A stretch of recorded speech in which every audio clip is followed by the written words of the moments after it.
کہ اس خالق کے حقیقی کی پہچان یہ ہے کہ اس نے تمہارے آرام کے لیے زمین کے ایک ٹکڑے کو پانی سے باہر نکالا اور پھر اس کو گارے کی طرح نرم اور لوہے کی طرح سخت نہ کیا، اور نہ اس کی گولائی ایسی رکھی کہ جس سے تم اس پر ٹھہر نہ سکو۔ اعوذ باللہ من الشیطان الرجیم، بسم اللہ الرحمن الرحیم۔ الذی، جس نے، جعلا بنایا یا پیدا کیا۔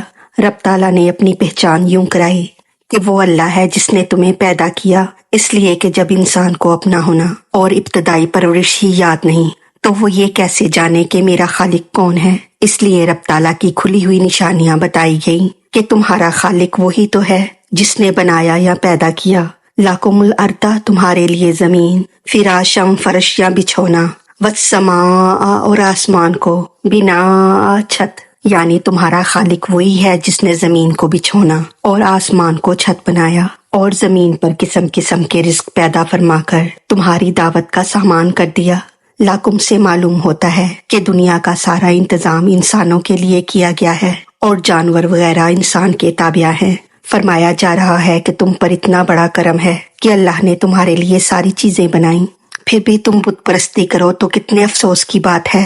ارد کے معنی ہے کھا جانا یا کچل دینا، فراشم کے معنی ہے بستر۔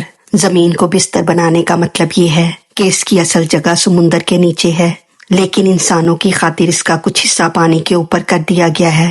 پھر زمین گول بھی ہے، لیکن اس کی گولائی ایسی نہیں کہ جس پر سے آدمی لڑک جائے، بلکہ اس کو ایسا پھیلا دیا ہے جس کی وجہ سے یہ بستر کا کام دیتی ہے۔ پھر نہ تو اسے گارے کی طرح نرم کیا گیا اور نہ پتھروں اور لوہے کی طرح سخت کیا گیا کہ اس پر چلنا پھرنا دشوار ہو جائے، بلکہ اسے درمیانی حالت میں رکھا گیا کہ جس پر چلنا پھرنا، عمارتیں بنانا آسان ہو۔ بنا سے مراد یا تو چھت ہے یا عمارت، یعنی فرمایا جا رہا ہے کہ ہم نے تمہاری خاطر زمین پر آسمان کو چھت کی طرح بنایا جس میں رنگ برنگی تیز اور ہلکی کندیلیں، یعنی چاند، سورج، ستارے وغیرہ جڑ دیے۔ وَأَنزَلَ، اور اس نے اتارا، مِنَ السَّمَاءِ، آسمان سے، ماء، پانی۔ اس میں بتایا جا رہا ہے کہ تمہارے مکان کی چھتیں تو صرف سایہ دینے اور بارش سے بچنے کا کام دیتی ہیں، لیکن آسمان ایسی انوکھی چھت ہے کہ جس سے تمہارا رزق بھی آتا ہے۔ فَأَخْرَجَ، پھر نکالے، بِهِ، ساتھ اس کے، مِنَ الثَّمَرَاتِ، پھل،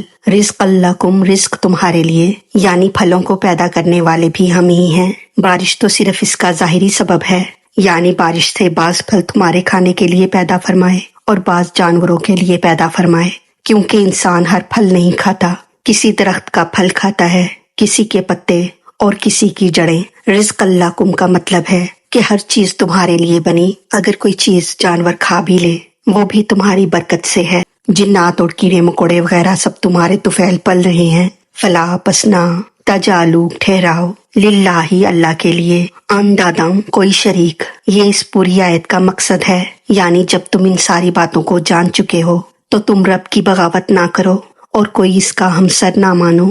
لوگ چند طرح شرک کرتے ہیں، بعض تو خالق ہی چند مانتے ہیں، یعنی کہتے ہیں کہ بڑی چیزوں کا بنانے والا رب ایک ہے اور چھوٹی چھوٹی چیزوں کا بنانے والا دوسرا رب ہے۔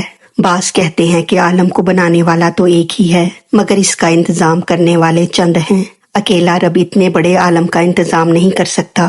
بعض کہتے ہیں کہ رب تو ایک ہی ہے مگر نعوذ باللہ صاحب اولاد ہے، اور بعض کہتے ہیں کہ رب ایک ہی ہے مگر ہمارے بت ٹھونس کے ساتھ اس کی بارگاہ میں ہماری شفاعت کر سکتے ہیں، وغیرہ وغیرہ۔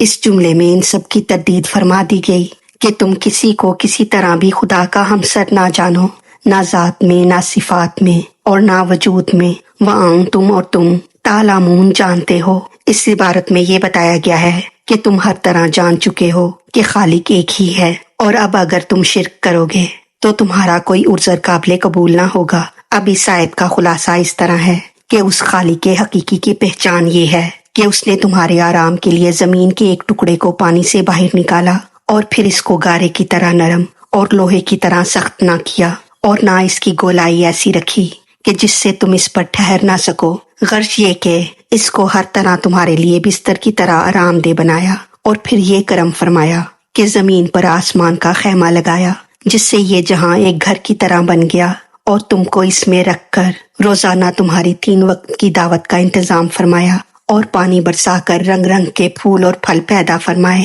جو رب تم پر اتنے احسانات فرماتا ہے اس کو چھوڑ کر اوروں کی عبادت کرنا یا اوروں کو اس کا شریک جاننا بالکل خلاف انسانیت ہے یا نہیں؟ اللہ تعالیٰ ہماری غلطیوں کو معاف فرما کر ہمارا پڑھنا سننا اپنی بارگاہ میں قبول فرمائے، ہمیں دین و دنیا کی تمام نعمتیں عطا فرمائے اور ہمیں عمل کی توفیق عطا فرمائے، آمین یا رب العالمین۔ وما علینا الا البلاغ المبین۔